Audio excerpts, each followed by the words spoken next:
Great music on the steel pan. I don't hear the noise, please. Yes, this is a celebration of life. So, another round of applause, please, because I need to hear it. I guess the breeze is going in that direction, that's why I'm not hearing it too well from up here.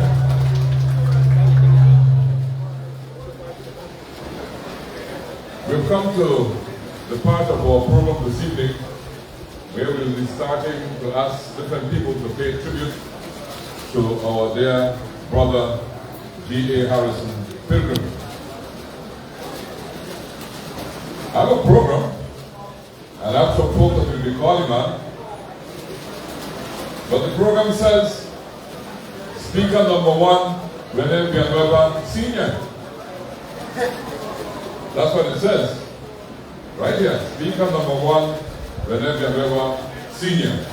But I have the honor, privilege, and pleasure of being your MC, and a double honor it is for me to be asked to say a few words in memory of my dear friend and brother, G.A. Harrison Pilgrim.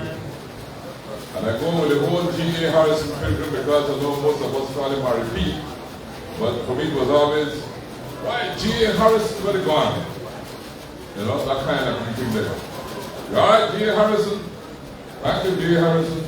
You know, that was my way of reading a bit different from the R.P. Right? So, my tribute to his memory goes like this. Today, we gather here with heavy hearts to commemorate the physical departure of a remarkable individual, a cherished friend who has left an indelible mark on our lives.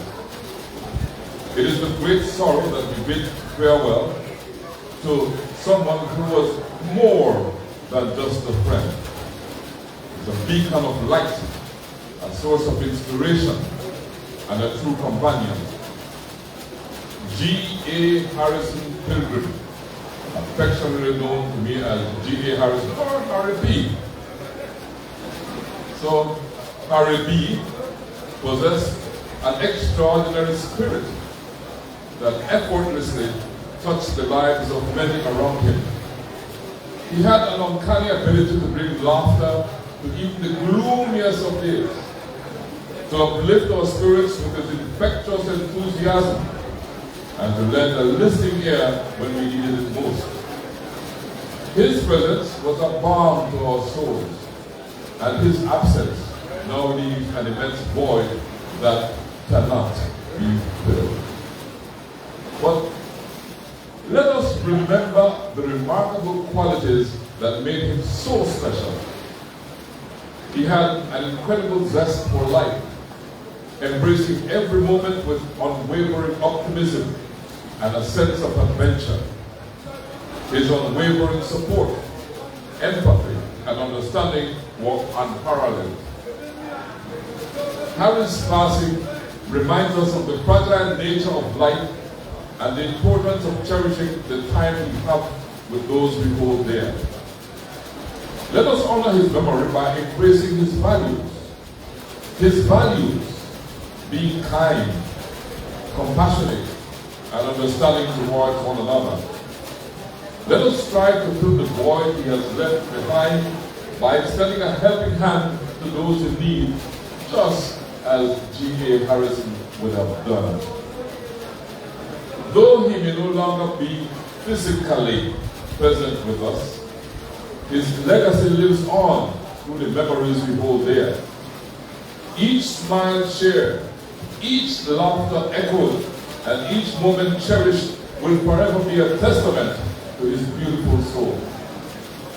It is through these memories that our friend Harry P. will continue to inspire us, to remind us to embrace life fully and to cherish the bonds we share with one another.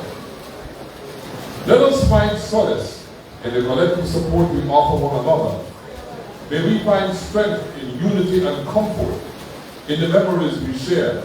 And as we move forward, let us carry our dear friend's Spirit within our hearts, forever grateful for the privilege of having known Him, and forever changed by His presence in our lives. Rest in peace, dear friend and brother. Your light will continue to shine brightly in our hearts, and your memory will be treasured for all eternity. Rest in peace. Well, that was my tribute to our friend and brother, D.A. Harrison Pilgrim. And as we continue our program this evening, I'd like to call on our second speaker on my program, and it's Viola. Viola here?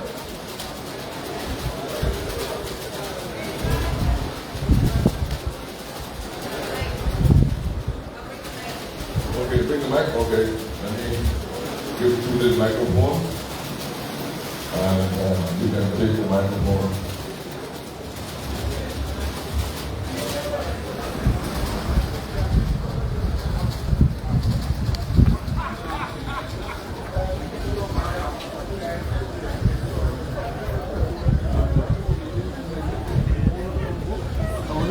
Hello? RP was one of my best friends. I'm not tourist, but I'm Mexico. RP was the only person who took my bicycle my entire Easter weekend. So he could go and get radiant beef for me. RP, my boy, I miss you. And we have good memory for last about when the sadness gone. All right, I done.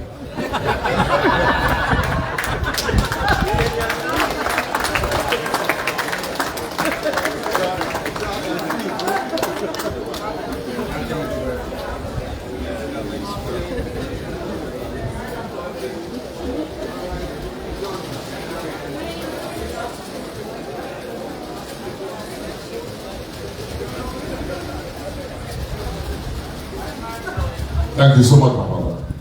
Thank you for that, Myla. And let's call on our second speaker for the evening. And I'm calling on Dr. Lisa Johnson. Dr. Lisa Johnson.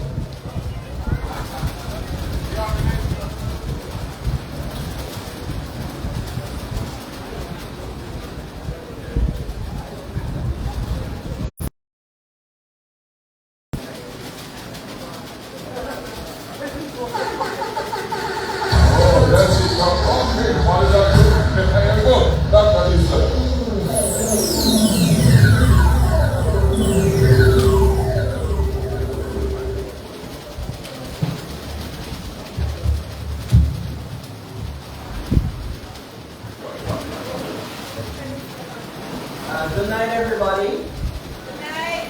I'm sort of glad I'm up here and not seeing the faces because I think I'll be able to get through if I can't see the faces.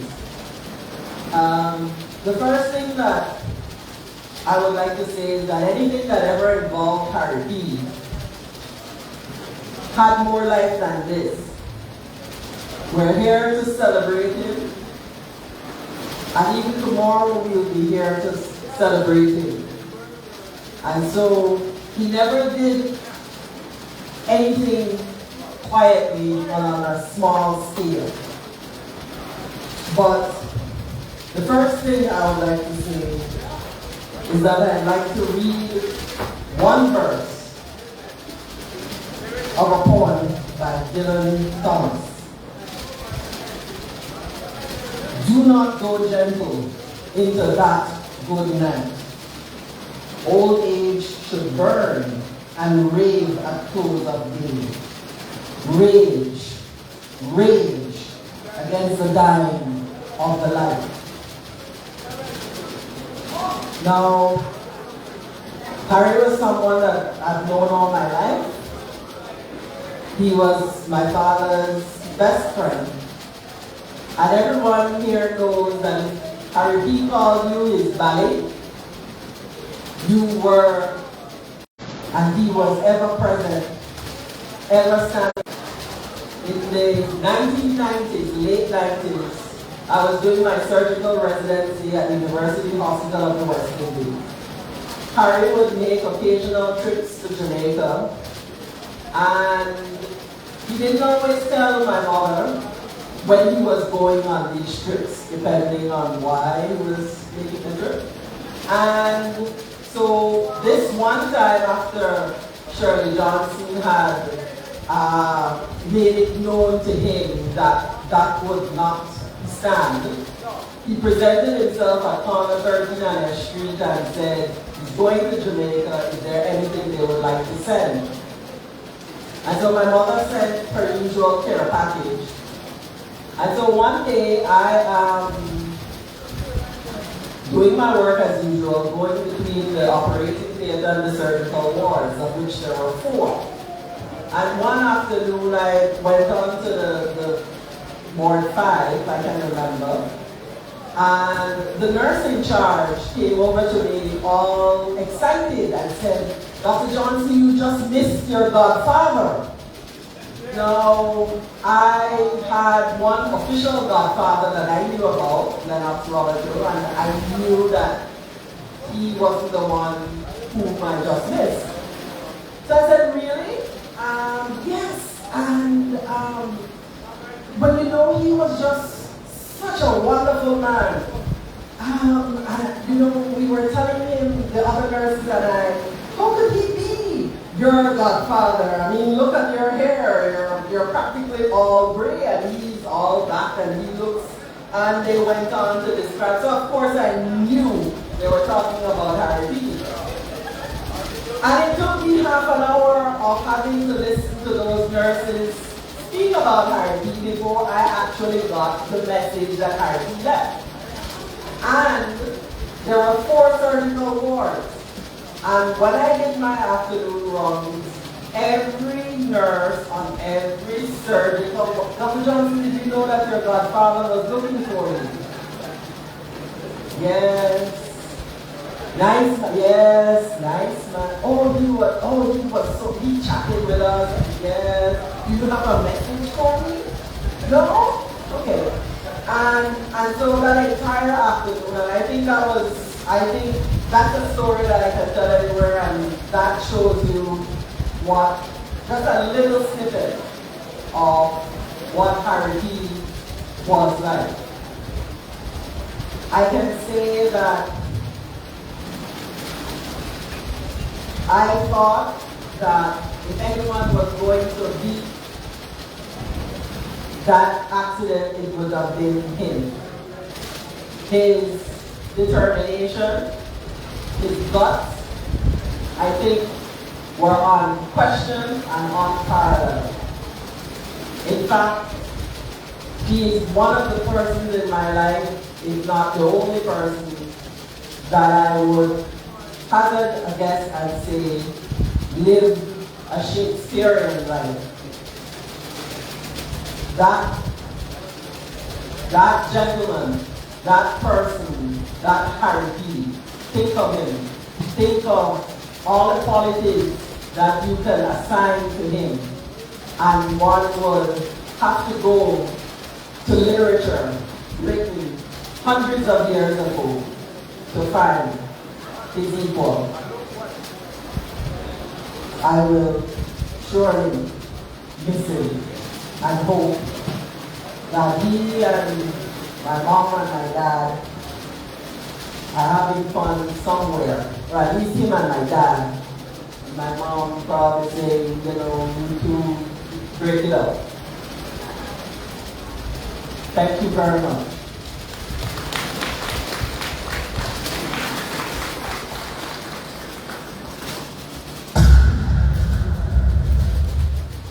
Thank you so much, Dr. Johnson, Dr. Lisa Johnson. Thank you so much for that. What we're going to do right now, we are up here, and sometimes, like the doctor was saying, oh, sorry, you have to look down a little bit. So we're moving the podium down there. And let's move on in our program this evening. And let me call on Mr. Philip Andrew. Where's Philip? Mama brother Philip, where are you?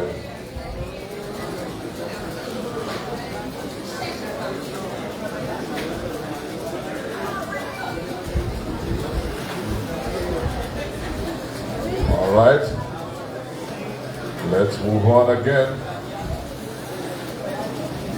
Philip Baroque. Philip Andrew. All right, our next speaker, we call on our other speaker, and that will be from the Imperial Band, Albert Robinson. Girl.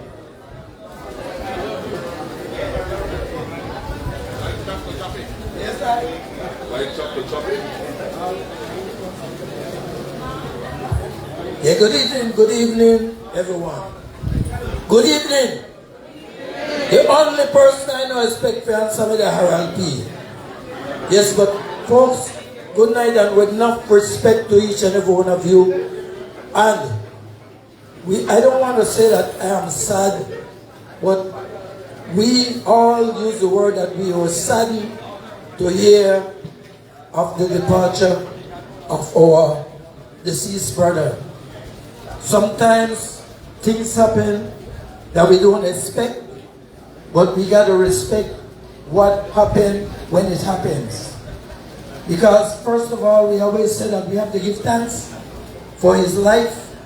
I think a great life. I think he did what he wanted to do, and like we always say, he did it his way. And with the help of the Almighty, he survived. It's just that sometimes everything don't happen the way we want it to. We make plans for 2 years, 3 years, 10 years. We could continue to make plans. But jump high, jump low, the old lady said, we have to go. And when it's time to go, we give thanks. We celebrate. We don't only sit back, relax, cry, mourn.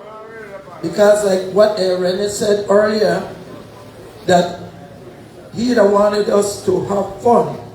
He was a fun person. He was loved by many. He entered in many, many areas. Like I was called tonight by Mr. Bennett, a friend of mine, saying that remember, Ernest served one time in a BDF. I said, he said, are you in your time when you used to serve with the band? I said, I don't know. I don't know, but I never met him in BDF. But I met Harry Pilgrim years ago when he played in the Junior Music Association band along with the Thompson brothers, the Errington brothers, and it was 3 set of family members that were brothers, right? The Swift brothers, George and Frank.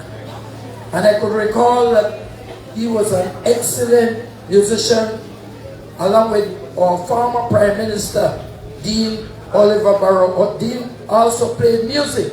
A lot of people don't know a lot of things about a lot of people until they die. When you hear about you hear the eulogy, all kind of thing. But he was a musician, and I know he was an all-rounder. This man traveled sea, land, and air, and he had fun without no fear. So on behalf of the Imperial Band, we'll be doing the honors tomorrow, knowing that he's a fraternity brother with the Steadfast Lodge, and we'll be doing the honors tomorrow. I was called this morning early to come up here and say something just on behalf of the Imperial Band, who have known him so well, and we have had enough respect for all the brothers at Steadfast Lodge, including Harry P. We were always welcome in his house every time, and he had no problem in treating you like a brother or a human being, whoever you are. Eat, drink, and be merry, for tomorrow we shall die. On behalf of the Imperial Band folks, I say my deepest condolence to the family, yes, the bereaved family, all the loved ones, his children, yes, man, and all those that have come in from abroad, near and far, we know he was well, and very well known. Thank you.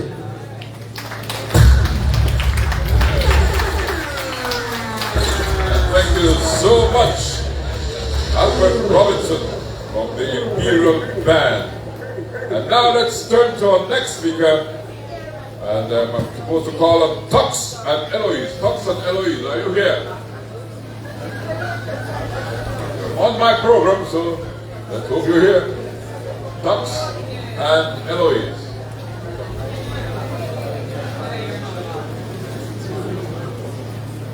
All right.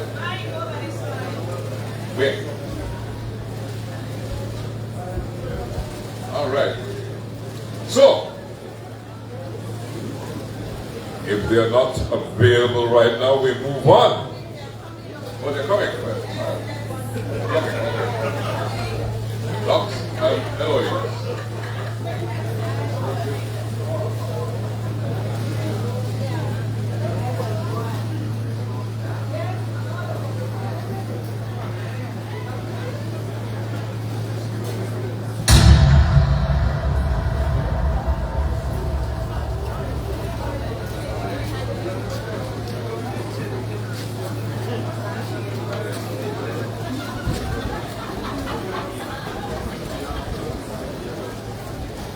Good evening. I am speaking on behalf of my husband and myself because Bala, Charles said you know to come up here. So many of you have known Harry for many years. I have known Harry for many years, but I know Harry through my husband, he and Harry go back to St. Michael's High School, and from being around both of them, I have heard so many stories that I cannot repeat. And I'm sure there are a lot of you that can attest to hearing stories that you can't repeat. But Harry and my husband were brothers from different mothers.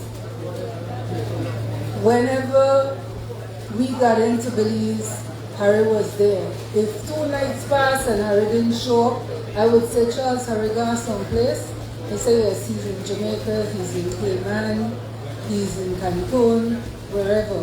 But once he was in Belize, Harry was at our house, and some of you know that he loved poetry, and he and Charles would sit down and talk about their days at St. Michael's and all the poetry and all the parties that they threw at St. Michael's, and you know how much they made and how much the high school made, and have good fun times.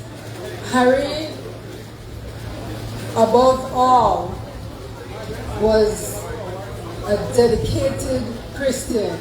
That's a part that some people might not know, but Harry and I used to go deep into the Bible. And my first trip for this year, our first trip for this year was supposed to be in July. But I was feeling homesick and I said to Charles, just let's go for a few weeks. And we came in April and we stayed for 3 weeks. And for the first time in all the years I've known Harry, we had some of the most serious conversations, including what he wants to be done when he has departed this world. And I said to Charles, I said, what's going on here? We've never had these kind of conversations. Little did we know, you know, as I was saying to some of the group that hang out, we all hang out together, if we had that inner sixth sense that would let us know what was to be, we would have had a better understanding of what was going on. Because Harry went to some serious discussion about the soul and the fact that you cannot destroy the soul, and the soul is what lives on. He quoted scripture, and we went deep into that. And you know, all of you that know Harry know that he has his phone, and whenever there's something that he's not quite sure of, he goes in and he Googles it. And the poetry that he loves. And we were not here for George's brother's funeral, but he did the eulogy. And he came to our house afterwards and had some serious discussions, including the excerpts from the poem that he quoted in that eulogy. And I have to find George and ask him to give me that poem, because Harry Googled the poem. I think it's Longfellow, and recited the entire poem for us. And when he got to the final verse, said, "This is the important part that you need to remember," and recited the final verse, which I have to tell you I cannot remember. So I have to ask George to help me, because there's some things that will live on, including the almost empty bottle of Glenlivet that's in my liquor cabinet, that's going to stay there forever, because Harry is one of a kind and he will stay with us forever. Thank you.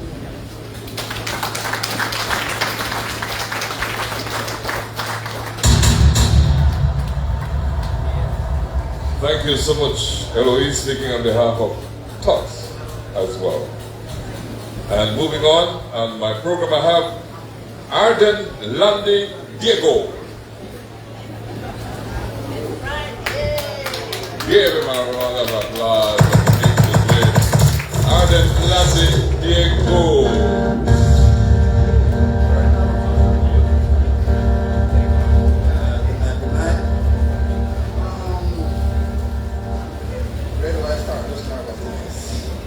Anyway, I've known Harry for a very long time. I guess I know myself. Because me and Harry's eldest daughter's first cousins. So I've always known him. They've always been among my family. Okay, sorry. Yeah, he's always been there with my family. All right.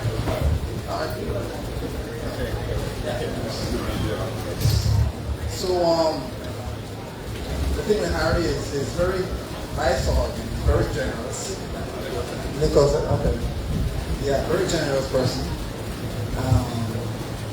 And I'm sure it's correct. Almost everybody who knows Harry, he'll be there for you no matter what. He always been himself, very available for us during tough times, joyful times, sorrowful times. He was always there. When my father passed away, he was there. When I got married, he was there. As a matter of fact, when I came to school in Belizean, and he found out I was going to be in school here, he insisted that I live with him for those years. And that's when I really had a higher respect, love for Harry. Things I saw he did, the way he carried his life. He used to have a lot of fun. I witnessed a lot of stuff. But overall, he's a family man, and a music man.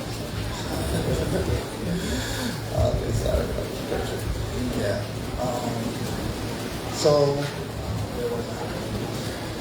But one of the things I remember about Harry is, I could recall when living with him, going to school, I used to come home late sometimes during the week, and I thought you'd think that I was at school there, doing extra schoolwork and stuff like that. But one day, I was on Penn Road at a yard talking to a friend of mine, and Harry saw his vehicle pass by around after 11 during the week, and I thought he didn't see me, but obviously he did, because when I got home, he was outside by his boat. And he gave me a lecturing that I never forgot. Remember what they're here for, their education, be focused, stuff like that. So I'm always grateful for Harry. He was also a disciplinarian, so I must say that. And, sometimes he would tell me, because I used to always go back to the office on the Fridays or weekends, so he would call me sometimes and say, "Landy, come to the office. give me like $50 or $70 and say, all right, man, stay here for the weekend, have fun, you know. But like I said, Harry and words cannot express so much. I'm so thankful, grateful. He was not only my life, but my family's life. It meant a lot, and still it always been a lot. So I love him, love his family. Condolences to everyone who loved him, and God bless.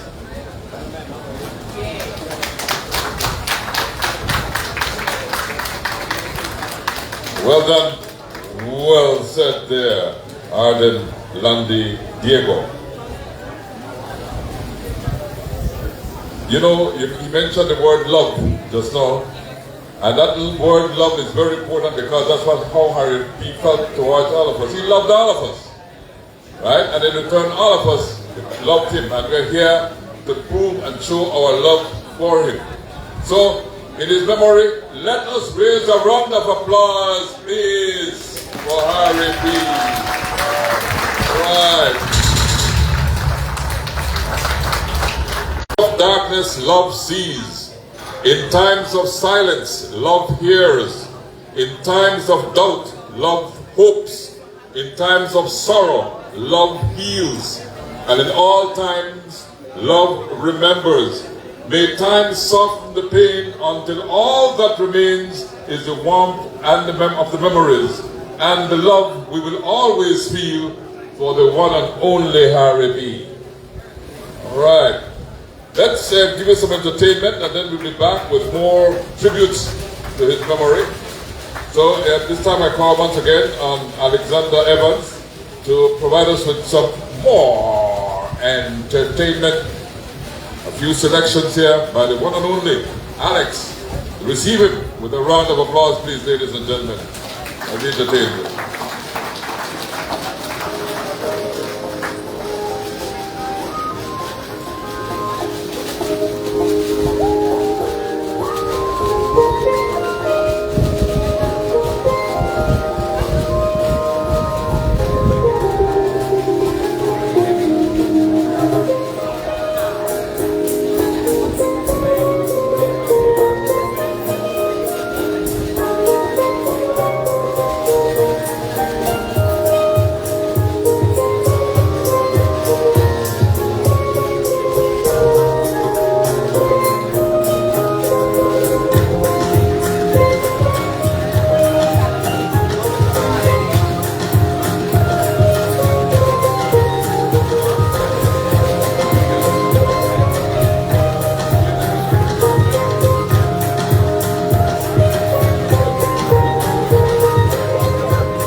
Round of applause, please, for Alex Evans and his wonderful music.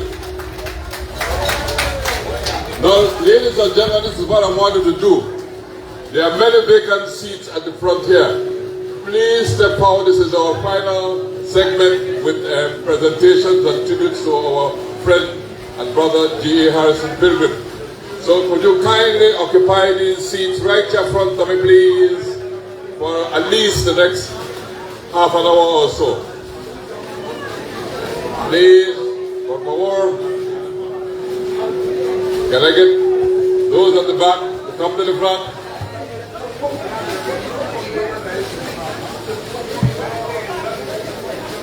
All right. I guess there won't be any movement, seemingly. But feel free to come and occupy the seats at the front here and pay tribute to our brother. Now, let us continue, and our next speaker is Yvette Westby. Yvette Westby.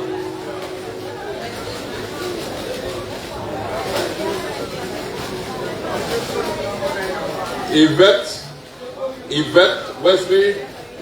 Is Yvette here?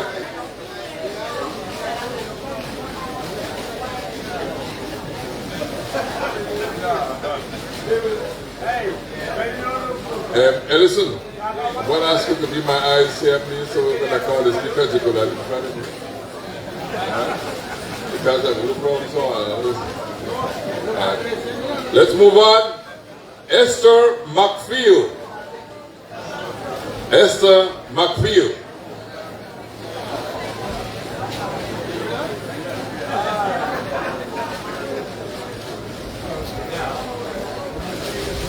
Okay, I'm going by the program was given to me, so Esther McField. She's coming? Keep moving. Okay. Miss Adela Pilgrim. Harry's former wife. Miss Adela Pilgrim. I know Miss Adela there because I greeted Miss Adela earlier. So Miss Adela,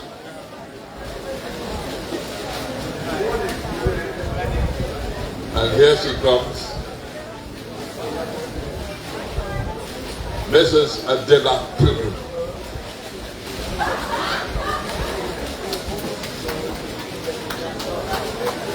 Give her a round of applause, please, ladies and gentlemen.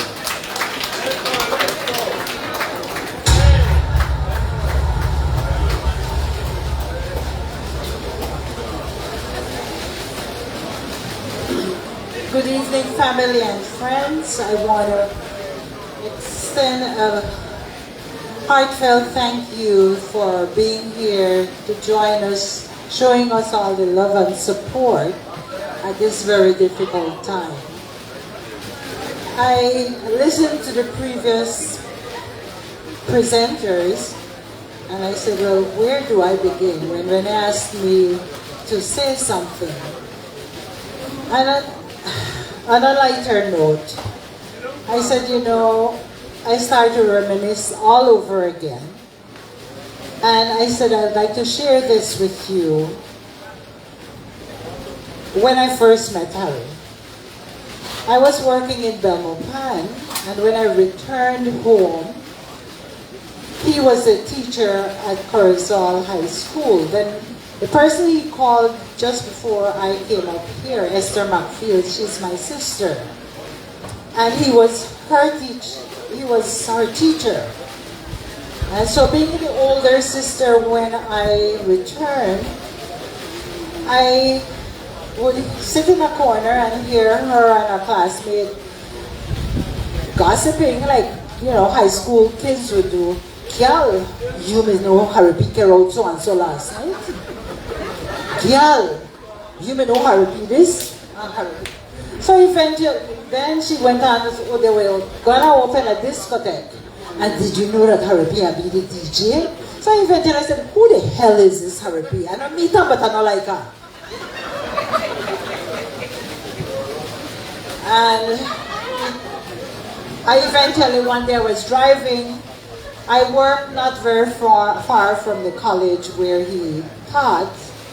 and he was going into long strides, late as usual. And so my sister said, "Oh, there's Harry P, there's my teacher, stop and let's give him a ride." And so I pulled up and he got in, I dropped him off, and my sister and I went on to my job. And he invited me, I refused, and he was very persistent. And eventually he said, I guess it was a new experience for him, because after I learned of him, who he is, who he was, what he was accustomed to, he was not used to challenges.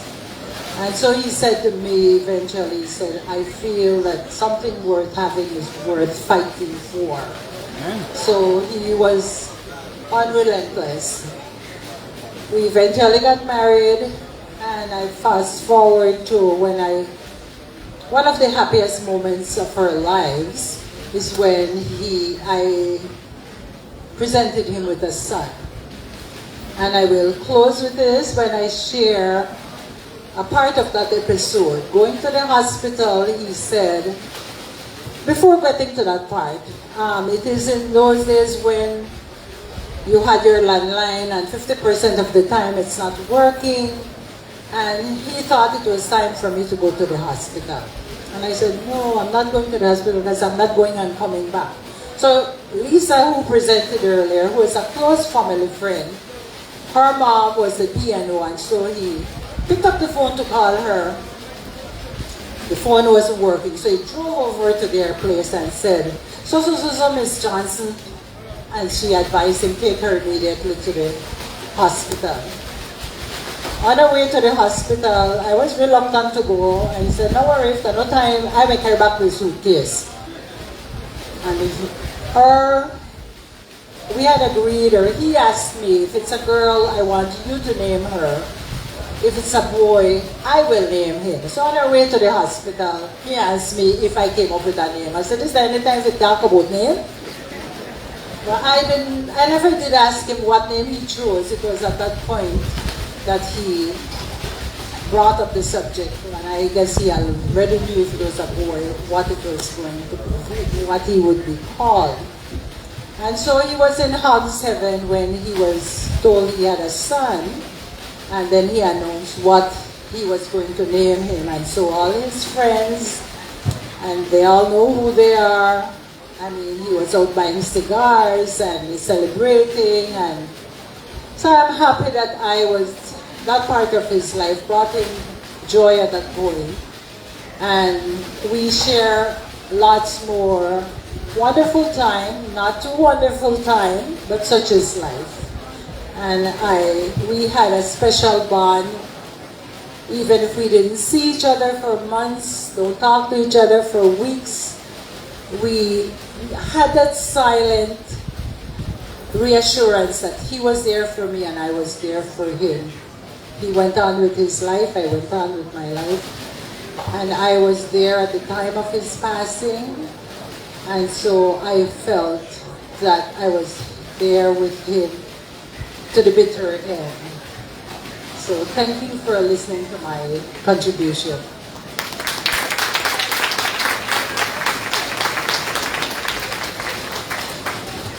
Thank you so much, Adela, for that presentation. Deeply appreciated. And now, moving on, do we have someone from the Belize Athletic Association here? Belize Athletic Association. Would somebody from the Belize Athletic Association like to step forward and say a few words? This is your time.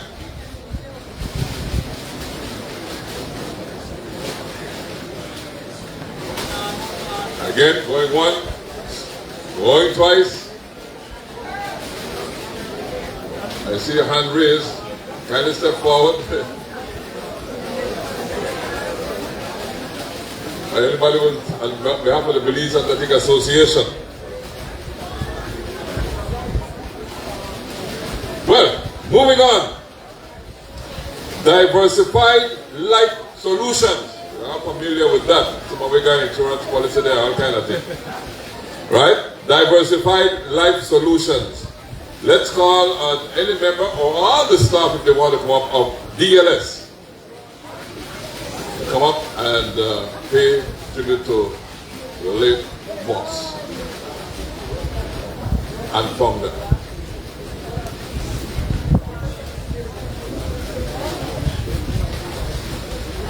Gertrude? You want to do that? Gertrude Pilgrim, Harry's daughter, will do that. Good night, good night, good night. Good night, yes. If you have a drink in your hand,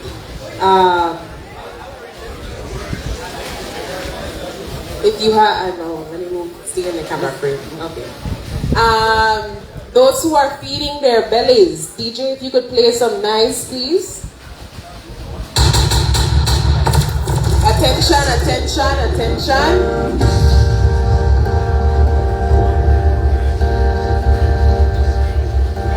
I'd like to say, out of the 250 people who actually are SDP for tonight, at least 85% was insured through Diversified Life Solutions Brokers Limited. Whether it may have been back in 1993 or before where I was born, my father's passion was about making sure that life continued.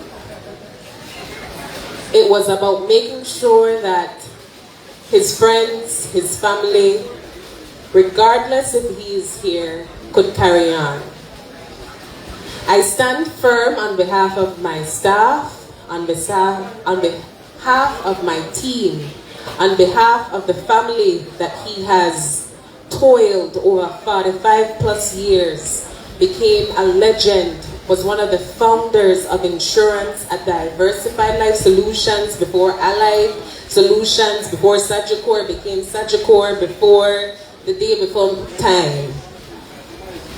He has made sure that a lot of you knew that you needed to be protected, you needed to plan for something like death, sickness, hard time, good times, and to make sure that life can continue. So I stand here firm to let you know that your policies are secure, whether it be with Sagicor Life Inc. Thank you very much for all your contributions. He bled those colors and it's embedded in here in his brain. It became his favorite colors till thy kingdom come, and it has come. In the terms of making sure that your property insurance is covered, we have that covered. We are your one-stop broker, and I stand here in accordance with my brother, G.E. Harrison Pilgrim II, with our board of directors, my aunt Yvonne, the chairman, Miss Adela, Carla Sweet, Pilgrim Sweet. Sorry, I missed that wrong. Wait, hold on. There's a lot of different names there, but I'll get that correct. In terms of what you have protected, it is secured. And I know if my dad could stand here today, he would tell you that, don't worry about that man. My office won't deal with it. So I hope that you find comfort in knowing that the office won't deal with it. The chairs that you are sitting on today, the office has dealt with it. The table chairs and the covers that you have on the table, the office has dealt with it. No matter what comes today, tomorrow, and the day after that, G.A. Harrison Pilgrim I has prepared us to carry on his legacy, and it will not stop now. So while we mourn, while tears may come, while uncertainty may flow and emotions may run, I stand here on behalf of Diversified Life Solutions and our sister company, Diversified Pension Solutions, and to let you know that your bank account is secure, your family legacy is secure. When you are critically ill and need to be air vac, you are secure. When things and life happen as it has happened today, you are secured. So I ask you please to kindly raise your glass to the man, the myth, the legend, G.A. Harrison Pilgrim, also known as Harry P., who has made sure that he left his mark, not just in insurance, but in life, in heart, in education, in the sense of making sure the country is protected. Cheers to the man up above. My daddy, we love you.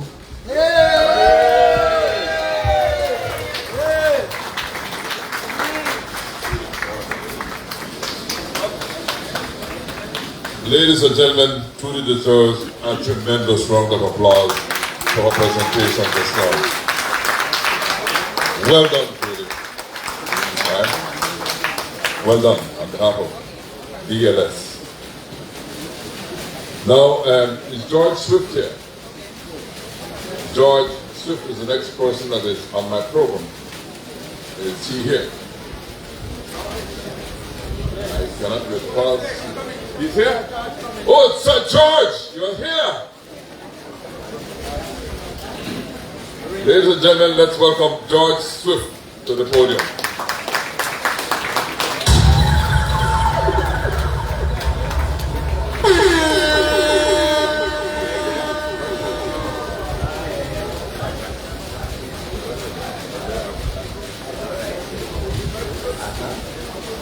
Okay.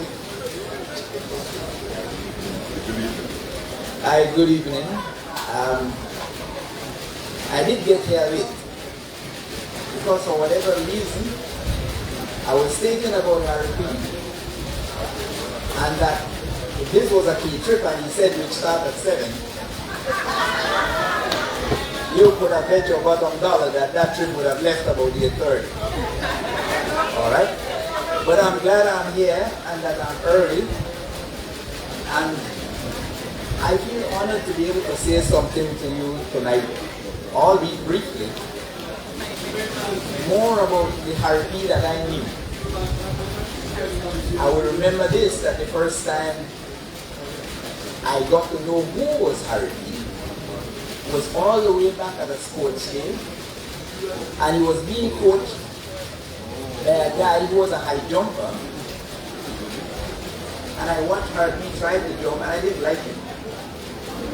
I said, no athlete. But I didn't. I hadn't even met the guy, I just saw him. And he would prove me wrong, at least I think him wrong, in the years to come, when he became such a fantastic athlete. And it is strange that Harry P died whilst trying to do something for people in the sport, track and field, that he so loved. Those who attended UWI would know that Harry P made a name for himself as an athlete there. And in his later years, I would say about 4 years ago, Harry P got again interested in the sport. Obviously he was too old to participate, but he put his efforts into helping the younger people and worked in his usual way, not just to help the association, but to take it over and to give it some guidance.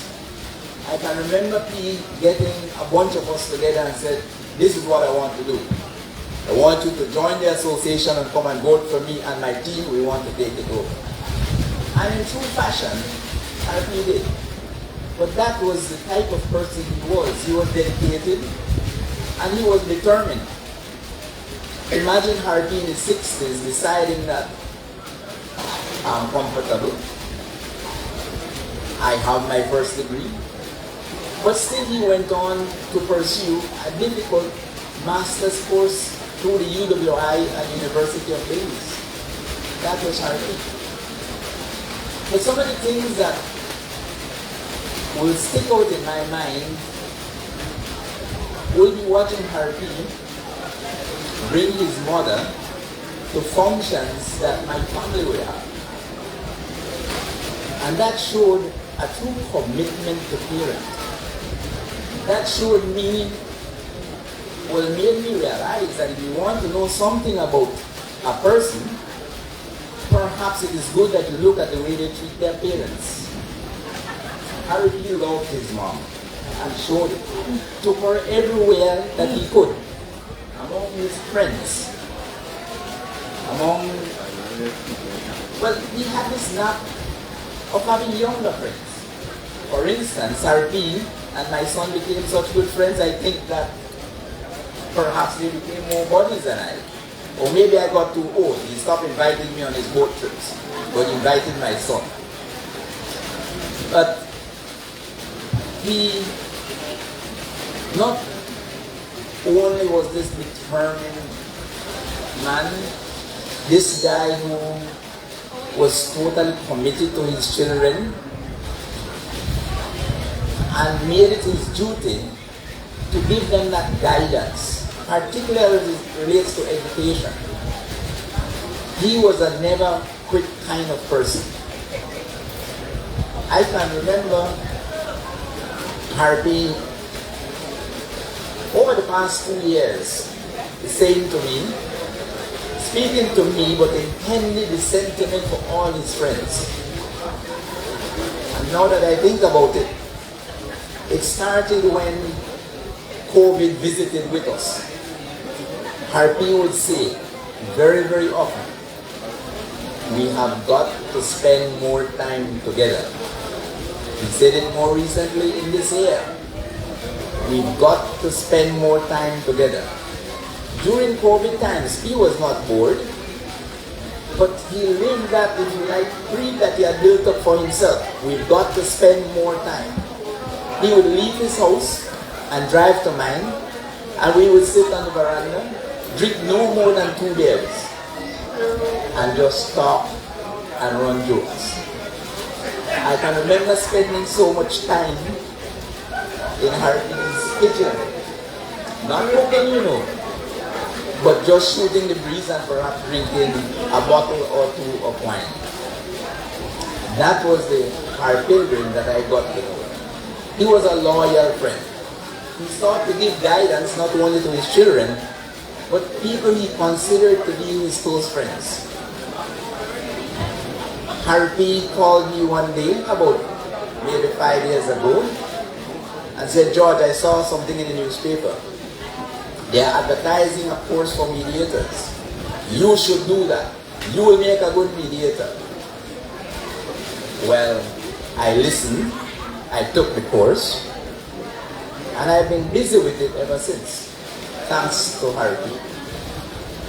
I won't keep you long. In fact, let me share a little secret with you. When Gertrude asked me if I can say something at this way, I said happily I would do it. But I asked her not to call me in the early stages of the session.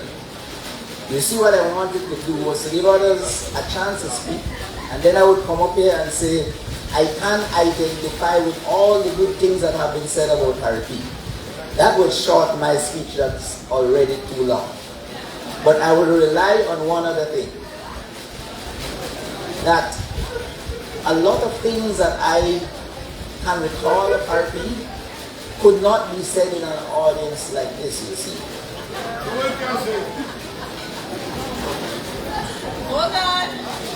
Hold on. No, I won't. But it's only because I'm also mindful of an old phrase. I think it has its origins in Latin. I'm not good at that. I might pronounce all the words wrongly and then you will not know of what I speak. But what it meant was this: speak only good of the dead. That's all that can be said of Harvey. Good things. Thank you.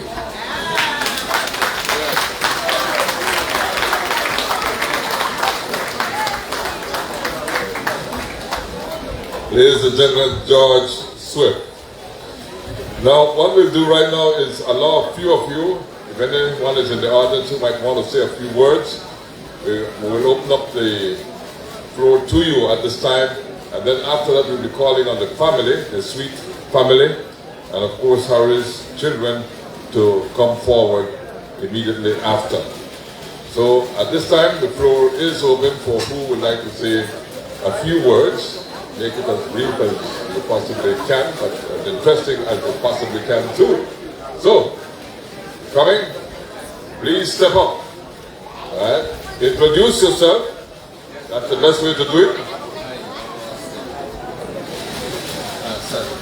Sajikor, all right. Thank you. Yes, good evening, everyone. My name is Don Ralston. I'm the CEO for Belize and the Eastern Caribbean, and I really wanted to say a few words on my dear, very dear friend, Harry P. I really feel privileged to be here tonight to speak with you because I really bring condolences and shared grief of many of my colleagues of Harry P, my friends, are from across the region, the Sajiko family across the region. This tragic news came across the waves of the Caribbean Sea, bringing a lot of shock to our great, great friend.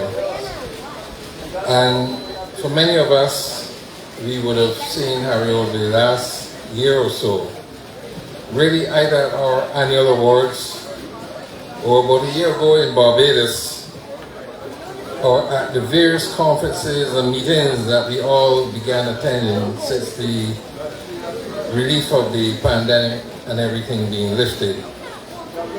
In fact, in May last year, at our group annual awards, we had the privilege of honoring our regional legends, persons who have been deeply impactful to the business.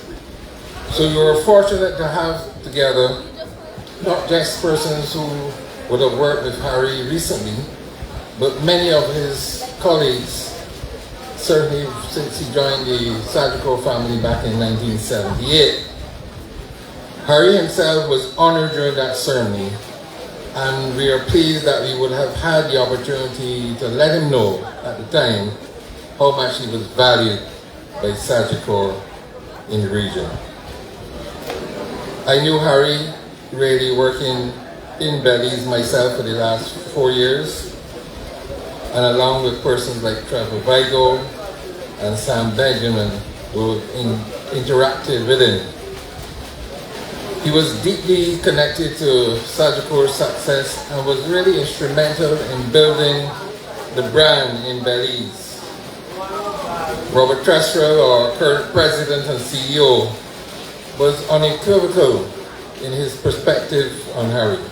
He said, Harry was critical to our success in Belize, starting from our introduction to the market as Barbados Mutual through the rebranding as Sajiko in the early 2000s and beyond that. Karen Godfrey, who is here with us tonight, who is our current branch manager in Belize, said she was really deeply affected by Harry's passing. She described Harry as her mentor, and he recruited her back in 1990 when he was the managing director, and he was a great factor in her career development and her movement in the company. Similarly, thoughts came from people like Jacinto Martinez from Trinidad. You see the wide touch that Harry had across the region, where he said, Harry was my friend and my brother. He went on to say, I stayed by him when I came to Belize, and he stayed by me when he came to Trinidad. So you can see the commitment that Harry had to persons. And lastly, I will make a comment from Dr. Pat Downs Grant, who is the former president and CEO, who is current chairman of the board of Sajiko General. And she said her relationship with Harry in the company spans to even before his retirement in 2012. She spoke about his commitment to insurance and to his country, Belize. She said for Harry, Nowhere was ever better than Belize. She noted Harry was a most kind and generous man and a really great host to persons who visited Belize. I think you recognize that we were deeply touched by Harry's presence at Sagicor. We were deeply touched as he left and formed his own company. And Harry certainly was a great asset to Sagicor, to Belize, to the region, and really is representative of the best of the best. I personally see him as a giant among giants. My personal memories of him is going out and doing a bit of fishing, enjoying the beach, many islands of Belize, and I almost still can't believe it, but he was such an active and vibrant person, and one that I still can't come to grips with the reality. So let me just close by saying, on behalf of the directors, management, team of Sagicor, we really extend our condolences to his family and friends. We wish them all God's strength, and we surely are with them all the way. So to his family, thank you. You had a great dad, great brother, great sister. Harry can't be replaced. Thank you very much. Thank you so much for presenting Sagicor. Is there anyone else who would like to say a few words? Step forward, my brother. A member of the Thursday group, so I left that one alone. I guess you want to talk about it.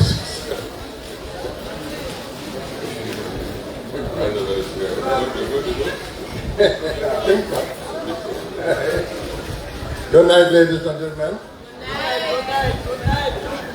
Well, we're here to celebrate this great man, which we had, I can say for myself, I know Harry from the time he was in St. John's School, when his mother brought him to school. I went away, he went away, I came back to Belize, and I got back with him, and we had a great damn time. I mean, I can't even explain the time that we had together. I could tell you about a key trip that we did.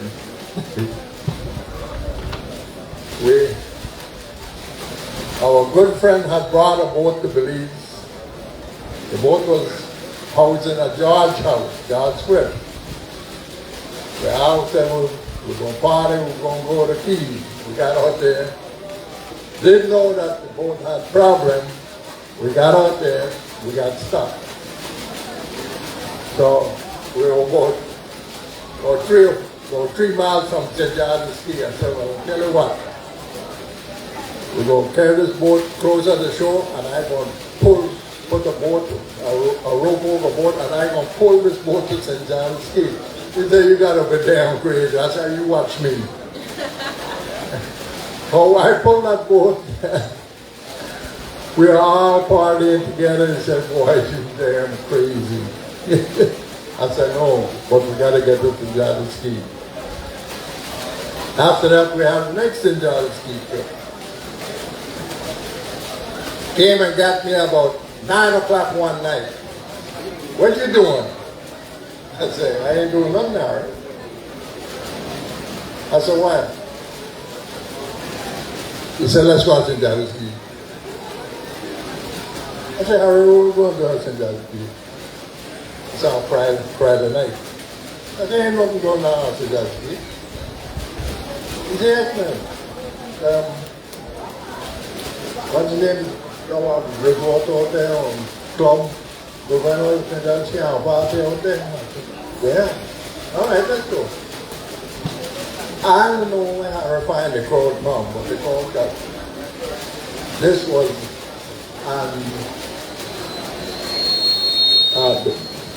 first boat that he got. What's the name of it? The first big one. Change in attitude. I said, okay, let's go. Oh, we jump on the boat. We got going up to the dock. I can't stop this boat because the whole gas system went bad.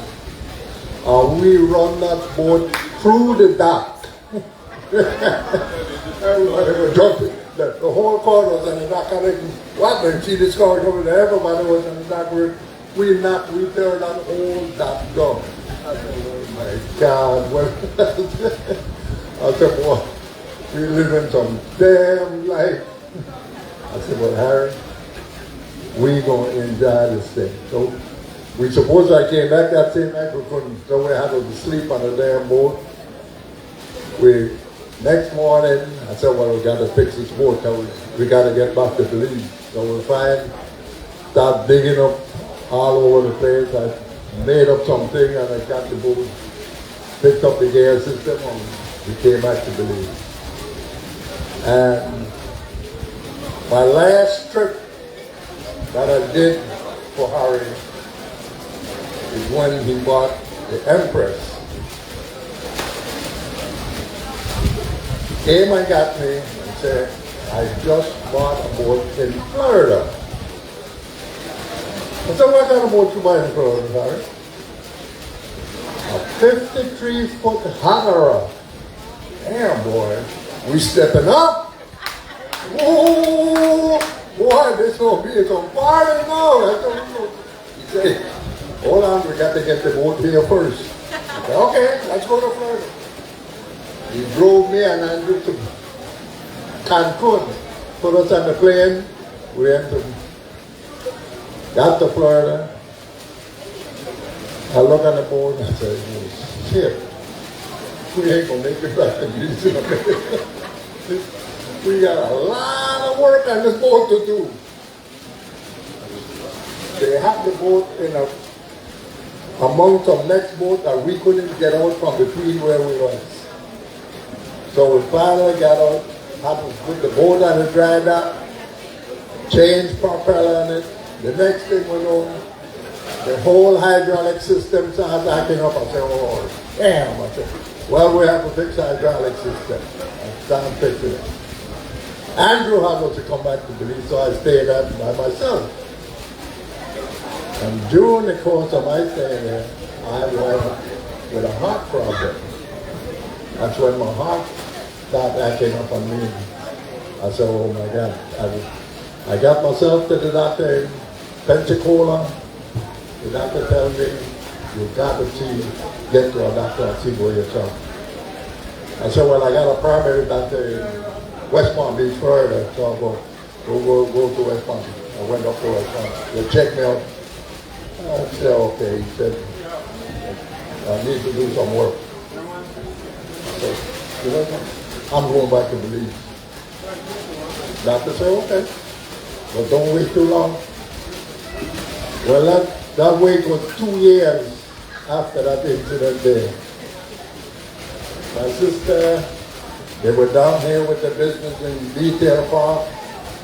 So I jumped up one day, I said, I gotta go to Florida. Got on the plane, 25 minutes before that plane landed, my heart said, this is it. I said, man, I didn't feel that much pain in my life. I was rolling on that plane 25 minutes before that. They put me on the ambulance, take me to the hospital, they do open heart surgery. Well, time to slow down now, dog. Time to slow down. So I call Harry and I tell her, boy, the whole ship, not a sink, but it's taking water. It's taking a lot of water, so I can't handle all the water now. You know. I came back to Belize and then we got together and I didn't know that Harry had a heart problem. Until one day I was down here, I run out of my medication. And he tell me, he said, I am taking the same medication like you. I said, you? I said, you had a heart problem? He said, yeah. He said, but they're taking me off the medication. So give me a whole bottle of it. I said, okay. I said, I didn't. I said, yeah, I got a heart problem, but I'm not letting get me down. I said, well, you like me, because I'm not letting lines get me down either. I'm like, slow me down, but I ain't stopping. So when I was in Florida when I got the news that he had the accident, I said, oh, damn. I said, well, I hope everything pulled out. And they're waiting.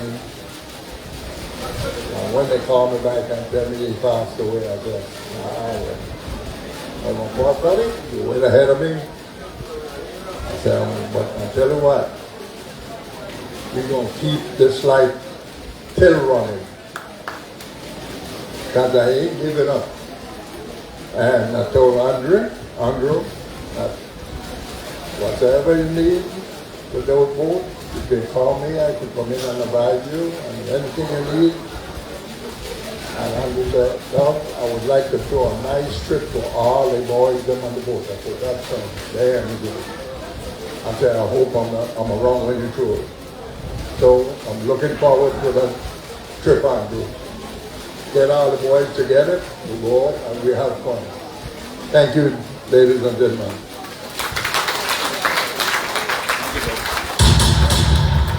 Thank you, Doug. And I tell you, because memories are so bad memories of the boat back, changes in latitude. Many occasions we had to be on changes in latitude. I remember sometimes we used to have parties and the boat not take off yet. Party begin and done and the boat sit down to the dock. Right? But those were good times. I also recall that Easter, Edison, when we went way out to Hunting Key.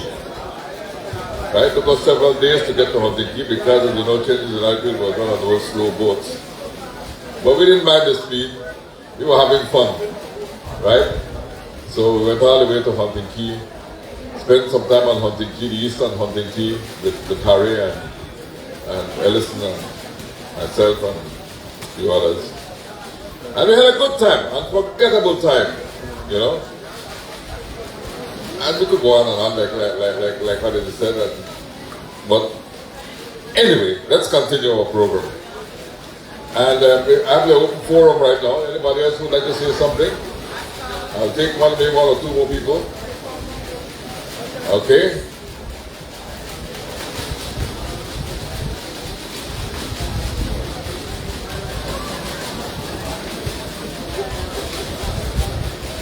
Arlette Pilgrim.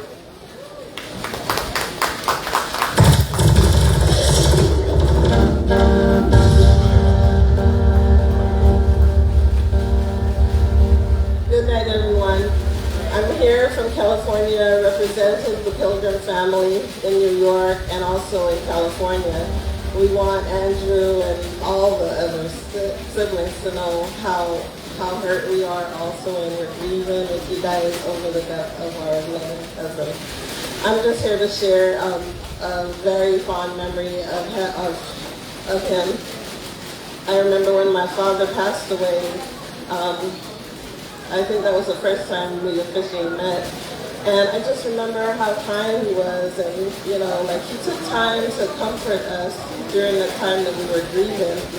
And I always would go by his house when I came to Belize. And you know, this year it was pretty sad to learn of his passing while I was here, and just to go to his door and see the black ribbon on his door, thinking that I will never be able to ring the doorbell and see him ever again. But you know, we loved him, and we will always love him. And I just want to give our condolences from my uncle Herbert Pilgrim in New York, his son Herbert Jr., Karen Pilgrim, Sanjay Pilgrim, Diona Pilgrim, Armin Pilgrim, and myself. We love you guys.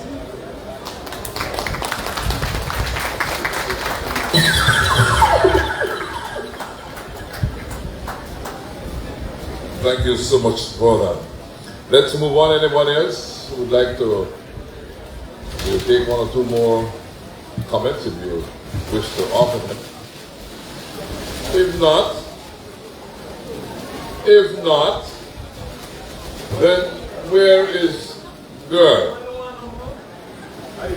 Girl is going to entertain us before we call on the family to say and to express themselves.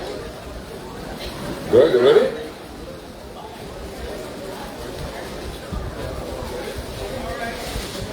Well, that's no big time. Yeah, all right.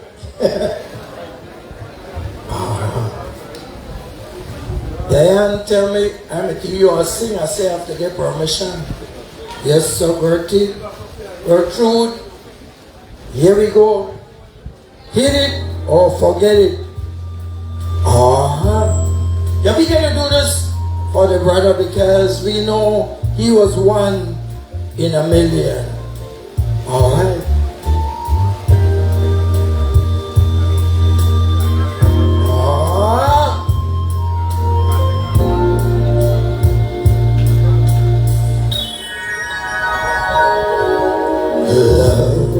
The space games on me so long.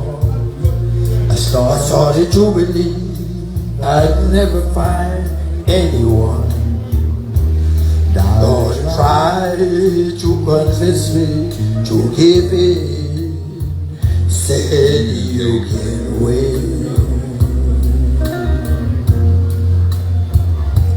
But one day the sun came shining through. The rain had stopped and the skies were blue. You know what a revelation to see. Someone was saying I love you to me. Oh, in a million chance of a lifetime, in life showed compassion and sent to me a stroke of love called you. A one in a million you.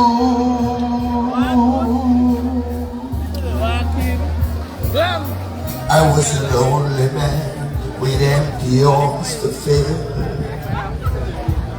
and I found a piece of happiness to call my own. And life is worth living again. For to love you to me is to live. A one in a million chance of a lifetime. In life showed compassion and sent to me a stroke of love called you. A one in a million you.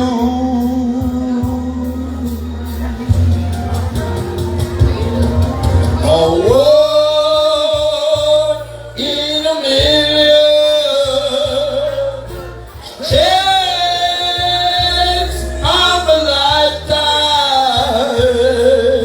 In life showed compassion and sent to me a stroke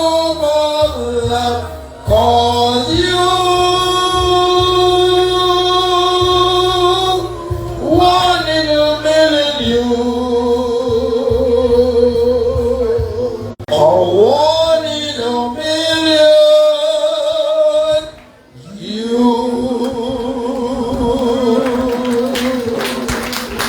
Thank you. Thank you. Hit it. Yeah, 1 in a million you. And now, yeah, good. Take care. Thank you. And now let's call on the family of G.A. Harrison Pilgrim, the children, the entire family, the sweet family as well. You know, Yvonne, the family. If you kindly come up front, please, and so you can render your tribute to the late G.A. Harrison. Alright? So this is your turn now. Rudy? Once again, to those of you who joined us live, we are here at the Government House, the House of Culture. Okay.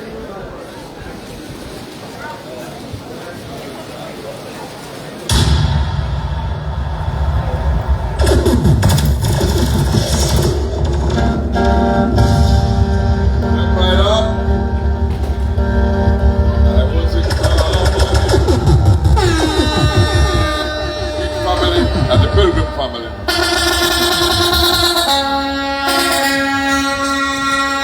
All members of the Pilgrim family can feel free to come up.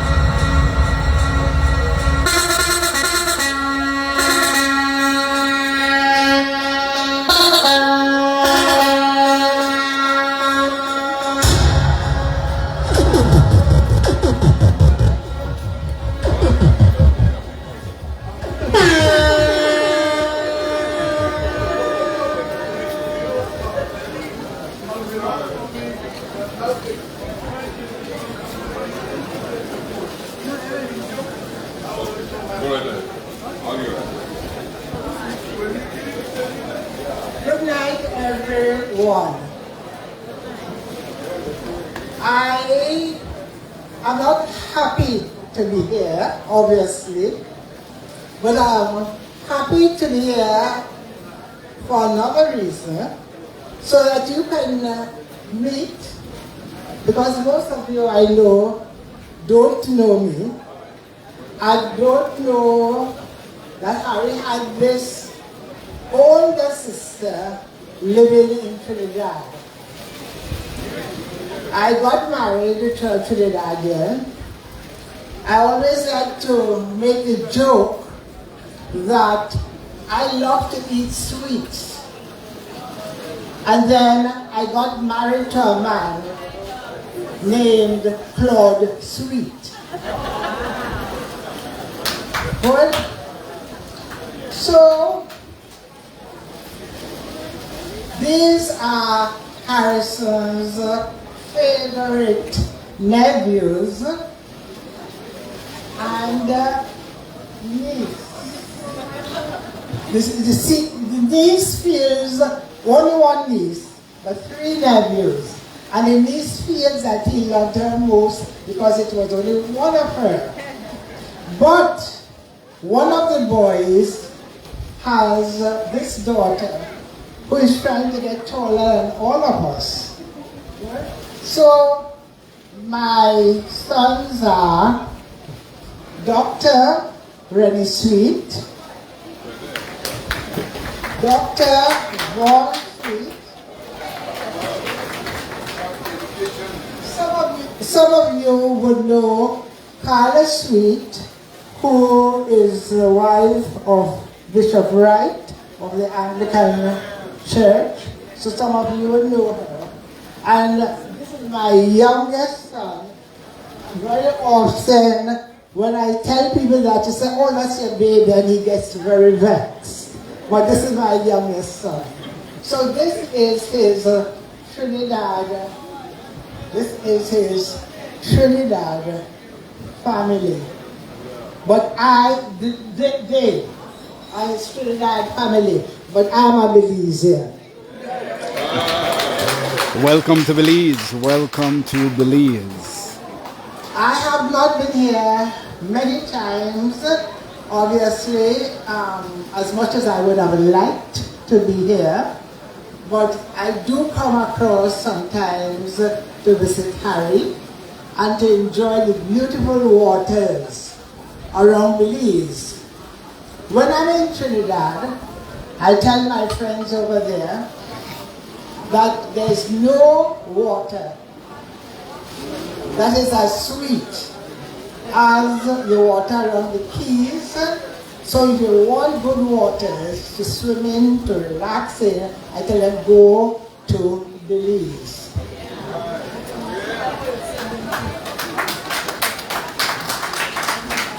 Because I'm a proud Belizean. Very often, people say, where are you from? Your accent is a little different. Are you a Torigonian? Are you from Barbados? I said, of course not.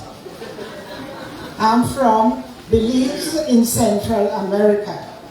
Well, most people don't know where Belize is, but I have to educate them because I'm a Belizean. Okay.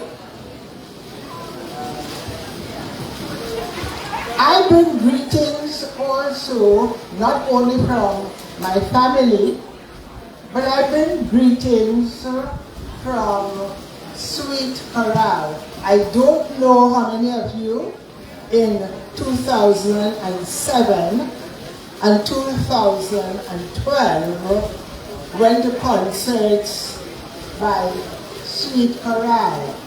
I did. You did? Yeah. Good. And when we left, by the time we left in 2007, I had to ask my choir members if they were crazy, because they never called my brother Mr. Harry P., Mr. Pilgrim. All of them suddenly became his, not mine, his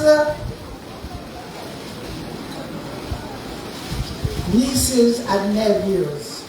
So all of them used to be saying, Uncle Harry, Uncle Harry, Uncle Harry.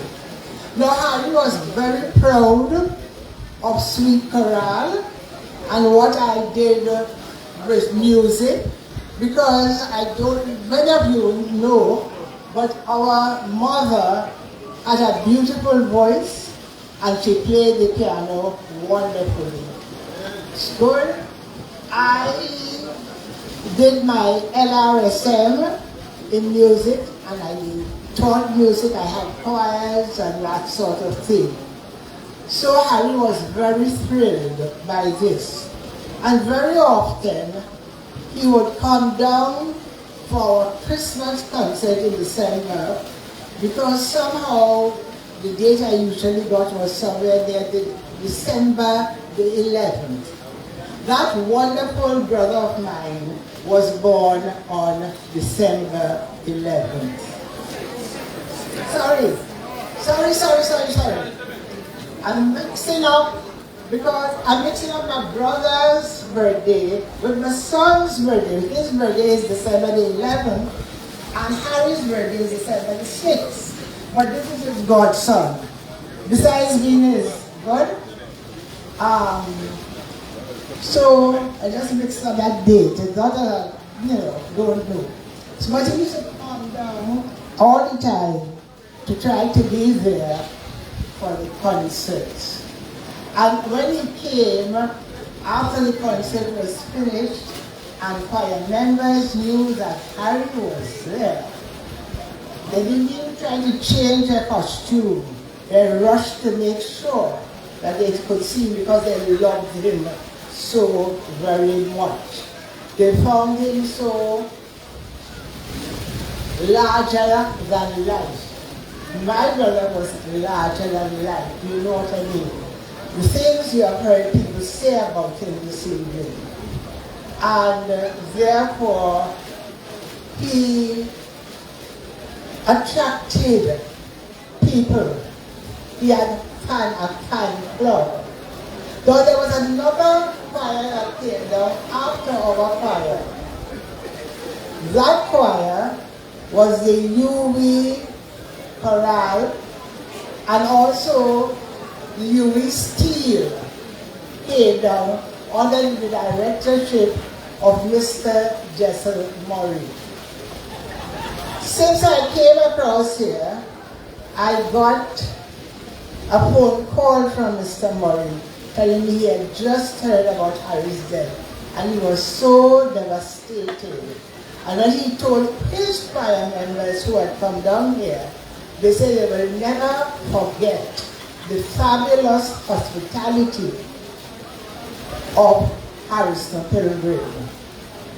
And he had intended to come back, but now he doesn't know if he could come back because he doesn't know if any other person could treat them as well as Harrison Pilgrim treated them.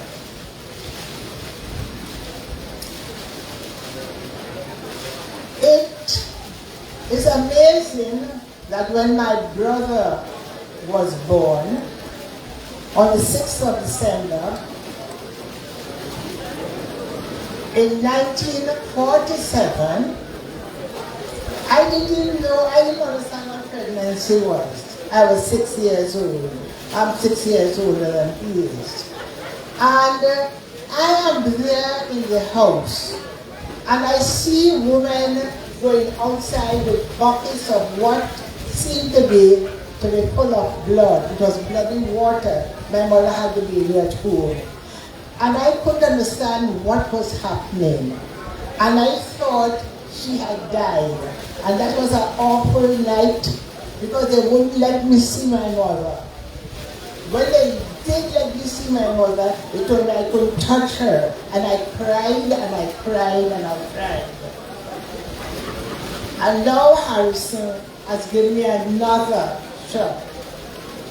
Because when I heard the news, I didn't know what to do. I said to more than one person, my brother is younger than I am. He should have been the one to bury me, not now, however, later on, but he should have been the one. And instead of that, I have to be here to bury my brother. Talking about him, my children would call him their favorite Belizean uncle, because it's only one uncle they had here. I can't even say he was my favorite Belizean brother. He just was my favorite brother. We loved each other dearly. So I want to thank all of you for coming out here. That was a little trumpet, not trumpet, Paul. I'm coming here to celebrate the life of Harry. I thank you on behalf of the Pilgrim and the Sweet family. I thank you on behalf of the Pilgrim and Sweet family for being here with us tonight to celebrate the life of a wonderful, wonderful man. My brother, the uncle of my 4 children, the granduncle of my granddaughter, the uncle also of all my choir members, past and present, and all those who he loved so much, who he met and loved so much over in Trinidad. Harry Pilgrim, a wonderful man, generous, very, very generous, the life of the party, a man who listened, like I did too, listened to our parents and made sure that we got educated so that we could look after our families.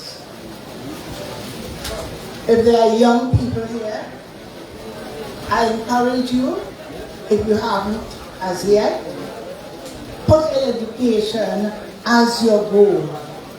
And make sure that even if you fail along the way, you go back and try again.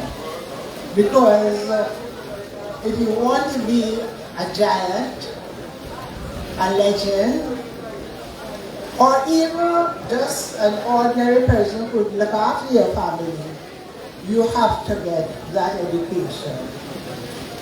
So, thank you all for being here with us tonight.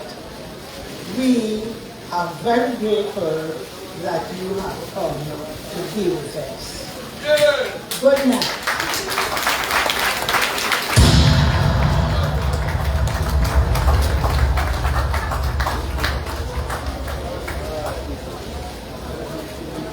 Thank you so much, Mrs. Yvonne Sweet, Pilgrim, for that wonderful message and words of comfort on behalf of the family. And now I'd like to call on Father Lloyd Taylor, who will bless this occasion before we depart from here, or before we leave you with an entertainment. Father Taylor. The Lord be with you. Please stand.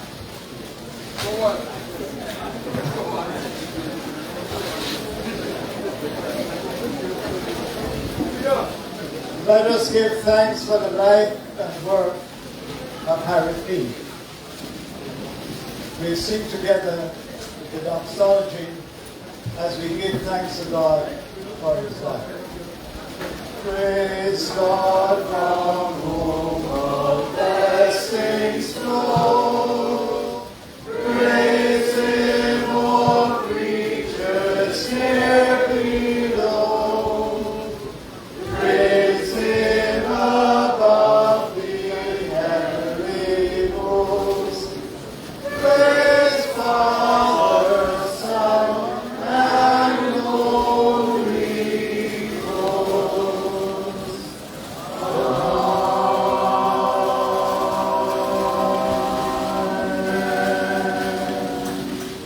The blessing of God Almighty, the Father, the Son, and the Holy Spirit be with you this night and forevermore. Amen.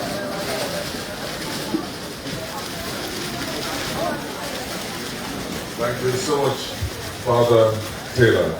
Thank you so much, the Sweet and Pilgrim family. And just in closing, I would like to leave with these few words that I'm borrowing from Rajesh Sankapan. It says, "We are grieving for having lost a good old faithful friend, who for us was a beacon resting upon a tower of strength. Though he was always beside us, in warm and radiant smile, now he has sailed away into the beyond, where the distance can no longer be measured in kilometers or miles. His sudden and unexpected departure has left many of us shell-shocked, making it almost impossible for us to believe that the door to him has been bolted and blocked. Sometimes it appears that he, true to his prankish nature, may turn up at the back, that his loving face may show up once again any second. The love he shared with us shall never be forgotten, for it is scripted in our heart and embossed in gold with a free, flowing and generous pen. Though time may conspire to slowly fade him from our memory, it shall never in our lifetime succeed to consign him to the pages of history.